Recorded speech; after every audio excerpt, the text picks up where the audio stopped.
Assalamualaikum semua. Jumpa lagi bersama saya Triani Yuliana. Kali ini saya akan membacakan novel yang berjudul Cinta untuk Fiza part 13.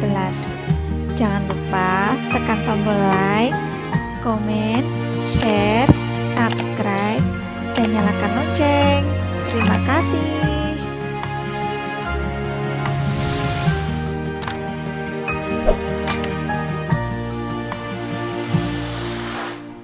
Part 13 Rahasia.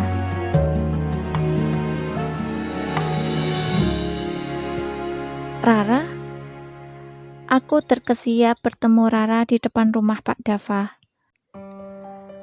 Pertemuan yang tak terduga ini bukan hanya membuat jantungku berdegup kencang, tetapi juga membuat pikiran cemas. Khawatir jika Rara mengetahui semua fakta tentang pernikahan kami. Pernikahan yang begitu mendadak dan bersifat rahasia. Tak satupun dari teman-teman kampus yang tahu, bahkan termasuk Rara. Mungkin memang lebih baik begitu. Jikalau hubungan ini kandas di tengah jalan, maka tak terlalu menanggung segala macam pertanyaan. Ku edarkan pandangan ke sekeliling untuk memastikan sekali lagi taksi yang kupesan. Namun, tetap saja aku tak menemukan satu mobil pun. Kecuali hanya ada satu mobil yang terparkir jauh di sana. Itu pun rasanya tak mungkin. Menurutku, mobil itu terlalu bagus digunakan sebagai kendaraan umum. Hei, malah bengong. Masuk cepetan! Teriakan Rara mengembalikan anganku untuk sadar.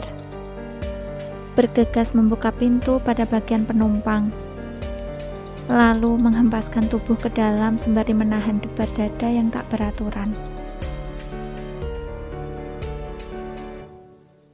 Kok bisa di sini sih, Zah? Hah? Alih-alih menjawab pertanyaan Rara dengan tenang, mulut bersama pikiranku malah tidak sejalan. Sembari memasang seatbelt, aku menerka-nerka tanggapan yang tidak menimbulkan kecurigaan. Pasti lagi mikirin sesuatu sampai nggak fokus gitu. Atau jangan-jangan kamu lagi mata-matain Pak Dava ya? Secara kan rumah Pak Dava seputaran sini. Tanya Rara nyerocos di balik kemudi. Sementara itu, aku hanya bisa mengatur ritme jantung dengan berusaha duduk tenang. Ngapain mata-matain Pak Dava? Kayak kurang kerjaan aja. Kilahku sembari menegakkan sandaran kursi. Siapa tahu? Yuk jalan. Aku mengalihkan pembicaraan. Ya, sabar. Selanjutnya, Rara menutup kaca pada jendela di sisiku, lalu melajukan mobil dengan perlahan menuju arah pusat kota. Bukan tanpa alasan aku meminta Rara untuk segera meninggalkan tempat ini. Kalau sampai dia ketemu sama manusia kulkas itu, aku takut Rara akan semakin banyak curiga dengan kehebohannya. Terus, kamu sendiri ngapain lewat sini? Aku membalik pertanyaan. Oh, kebetulan rumah tanteku dekat sini, Zah. Tadi habis nganter mama arisan di sana. Hah? Sejak kapan rumah tante kamu di sini? Ya sejak dulu lah. Aneh kamu. Lagi-lagi aku terkesiap. Kalau rumah tantenya Rara di daerah sini, bisa-bisa Rara mengetahui rahasiaku. Astagfirullah, pikiran ini semakin tak tenang. Aku benar-benar belum siap untuk menceritakan kepadanya. Terus kamu mau ku antar kemana? Antar aku cari makan aja ya. Lapar belum sarapan. Jam segini belum sarapan. Kamu benar-benar aneh hari ini. Maksudnya aneh? Aku bertanya sembari memperhatikan raut muka Rara yang terkejut. Terlihat lucu, tetapi cantik. Masa kalau lapar sampai nyasar ke sini? Kalau enggak aneh, apalagi? Kalau itu sih, tadi aku ada urusan sedikit. Jawabku mengalihkan pandangan keluar jendela.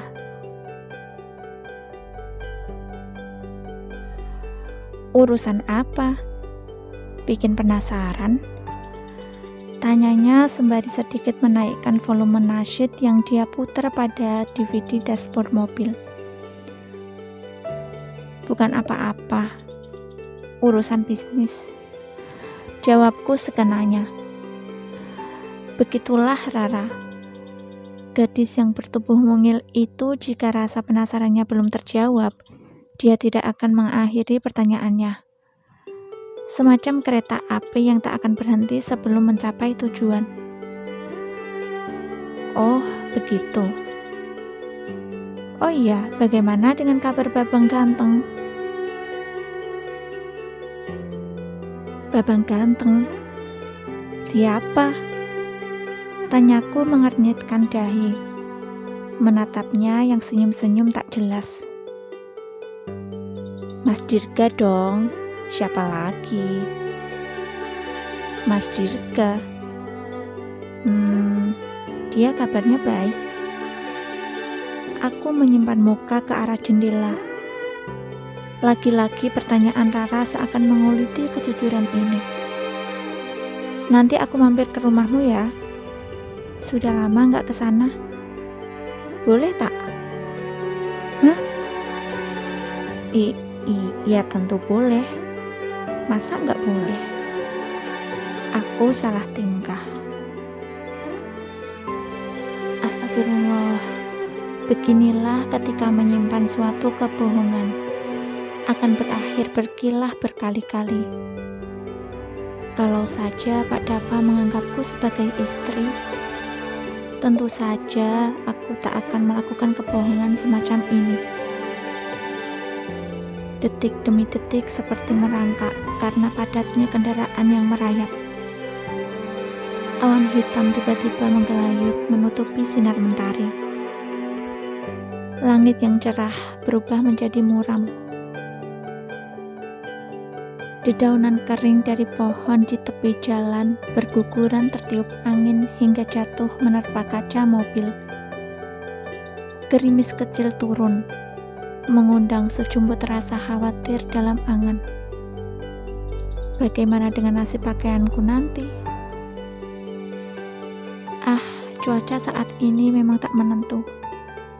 Sesaat panas dan cerah, kemudian berubah mendung dan hujan. Sudah seperti sikap Pak Dava saja.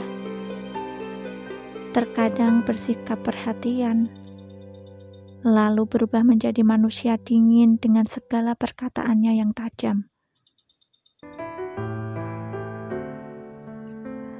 Mobil melaju pelan, menerobos kemacetan lalu lintas Jakarta yang basah dan gelap, membuatku mau tidak mau harus berlebih bersabar lagi menahan perih di perut. Sementara Rara fokus mengemudi, sedangkan aku sibuk menata hati. Menikah muda sebenarnya belum pernah terbesit dalam angan ini. Alasan apa perjodohan ini harus terjadi? Aku pun tak pernah diberi penjelasan sama sekali.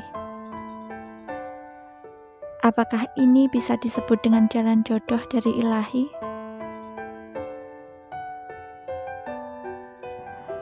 Memikirkannya saja membuat kepala berdenyut nyeri.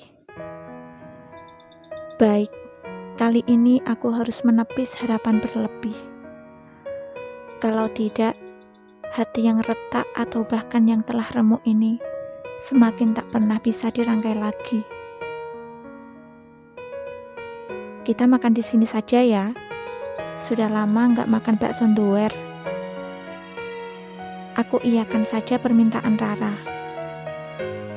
Lagi pula cuaca gerimis yang dingin begini sangat pas dengan makan yang berkuah dan hangat. Rara membawa mobil menepi dan berbelok menuju rumah makan yang cukup terkenal, khusus menjual macam-macam olahan bakso. Ada bakso beranak, bakso isi telur, bakso jumbo isi sambal, pun ada bakso yang biasa. Meskipun Rara merupakan salah satu anak dari pejabat terkenal di kota, dia tak pernah segan untuk makan makanan di pinggir jalan. Bahkan sering makan nasi pecel di warung kecil milik Mbok Giem yang berada di seberang kampus. Mungkin karena kesederhanaan itulah yang membuatku nyaman bersahabat dengannya. Sebelum mesin mobil benar-benar dihentikan di tempat parkir, ponsel milik Rara berdering berkali-kali, membuat Rara terkesiap dan bergegas mengangkat panggilan dari seberang itu. Entah dari siapa. Assalamualaikum, Ma. Katanya nanti sore. Terus gimana? Rara sama Fiza ini. Ya sudah kalau gitu, Rara kesana sekarang. Waalaikumsalam. Aku bisa menangkap obrolan Rara dengan mamanya. Tak ingin membuat Rara bersedih, ku simpan rasa kecewa ini dalam hati. Padahal sudah membayangkan menikmati makan bakso yang pedas bersamanya. Namun, takdir memang tak bisa dicegah. Sorry, Za. Mamaku minta dijemput sekarang. Kamu gak apa-apa kan pulangnya naik taksi? Rara menatapku penuh penyesalan. Tenang, Ra. Lagi pula tadi niatnya memang keluar sendiri. Aku menjawab sembari menarik bibir ke atas. Tak ingin membuatnya khawatir. Beneran gak apa-apa? Mana gerimis lagi? Gimana ya baiknya? Arah kamu pulang sama rumah tanteku beda lagi. Astagfirullah. Coba kalau memilih jujur, pasti gak akan ribet begini. Arah kita itu sama, Ra. Akhirnya aku malah repot sendiri. Kuhela napas dan mengembuskannya perlahan, menetralkan diri karena telah dilingkupi rasa yang bernama salah. Gak apa-apa, Ra. Sudah, buruan jemput mama kamu. Kasihan beliau kalau menunggu terlalu lama. Makasih ya tumpangannya. Assalamualaikum. Aku bergegas membuka pintu dan keluar dari mobil. Za, maaf ya.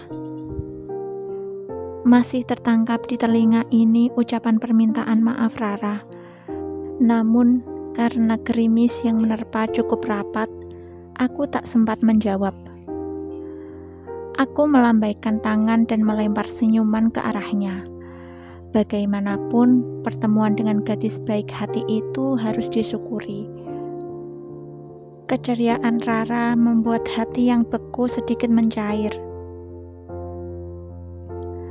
Rina yang deras memaksa langkah supaya setengah berlari. Sebelum mobil yang dibawa Rara berputar dan pergi, tubuh ini sudah jauh darinya. Sampai di tempat tujuan, aku bersyukur karena kondisinya lumayan lengang. Tak begitu sulit untuk mencari tempat duduk yang nyaman. Meja dan kursi paling pojok menjadi pilihanku. Ketika pelayan datang membawa selembar menu, aku memesan satu bakso besar berukuran sedang yang berisi sambal, serta satu gelas jeruk hangat. Sembari menunggu pesanan datang, bermaksud mengusir bosan, aku merogoh ponsel yang berada di dalam tas lempang yang masih terpasang di badan.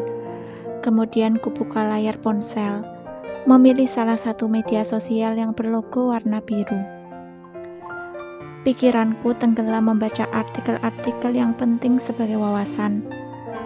Sekilas mata ini memindai status-status dari beberapa anggota pertemanan yang bertebaran di beranda. Terkadang mengulas senyum ketika membaca status yang lucu. Pun sebaliknya, ketika mendapati status yang mengabarkan duka, hati ini ikutan lara. Beberapa menit berjalan jemari dan mataku tak lepas dari melanglang buana di dunia maya. Saat merasa tak menarik lagi, benda pipi itu kupadamkan. Bertepatan dengan pelayan yang datang untuk mengantar pesanan, ponsel yang bermaksud kumasukkan ke kantong gamis malah meluncur ke lantai. Aku membungkukkan badan seraya mengulurkan tangan untuk meraih ponsel. Setelah dapat, aku mengangkat tubuh supaya kembali pada posisi semula. Saat mata memandang pesanan di atas meja, ternyata bukan bakso yang kumaksud. Ingin memanggil pelayan yang tengah melayani pembeli lainnya, tetapi pandangan ini malah tertumbuk pada sosok menjulang yang berdiri di hadapan. Aku terperangah dengan jantung berdentam-dentam. Kemudian mengalihkan tatapan. Sebisa mungkin aku meredam perasaan ini. Bukankah pria menyebalkan itu memang sudah biasa mengejutkanku? Datang tak diundang, pulang pun tak diantar. Sampai di sini dulu teman-teman. Jangan lupa tekan tombol like, komen, share, subscribe, dan nyalakan lonceng. Terima kasih. Assalamualaikum.